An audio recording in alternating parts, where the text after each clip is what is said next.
College union തെരഞ്ഞെടുപ്പിൽ തൊടുപുഴ അൽ അസർ law കോളേജിൽ സംഘർഷം. KSU പ്രവർത്തകരെ കോളേജിനുള്ളിൽ തടഞ്ഞു വെച്ചിരിക്കുകയാണ്. KSU നാമനിർദ്ദേശ പത്രിക സമർപ്പിച്ചത് മാനദണ്ഡങ്ങൾ ലംഘിച്ചെന്നാണ് ആരോപണം. തെരഞ്ഞെടുപ്പ് മാറ്റിവെക്കണമെന്ന ആവശ്യമായി SFI രംഗത്ത് വന്നിരിക്കുന്നു. ജയൻ എസ് രാജു വിവരങ്ങളുമായിട്ട്. ജയൻ, എന്താണ് സംഭവിക്കുന്നത്? ഇപ്പോഴും സംഘർഷാവസ്ഥയാണ്? പോലീസുണ്ടോ? ദിവേഷ്, ഇപ്പോൾ സംഘർഷം അവസാനിച്ചിരിക്കുന്നു. ഈ പ്രവർത്തകരെ KSU പ്രവർത്തകരെ ഇപ്പോൾ പോലീസ് ഇടപെട്ട് കോളേജിലേക്ക് പുറത്തേക്ക് എത്തിച്ചിട്ടുണ്ട്.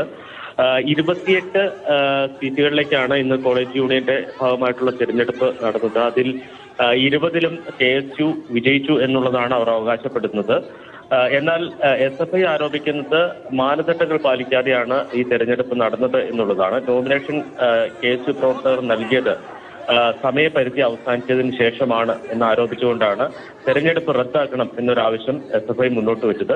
ഇതിനെ ചൊല്ലിയായിരുന്നു തർക്കം. KSU പ്രവർത്തകർ അടക്കം കോളേജിന്റെ അകത്ത് പുറത്തേക്ക് ഇറങ്ങാൻ കഴിയാതെ മണിക്കൂറുകൾ ഈ കെട്ടിടത്തിന്റെ ഉള്ളിൽ തന്നെ കഴിയേണ്ടി വന്നു.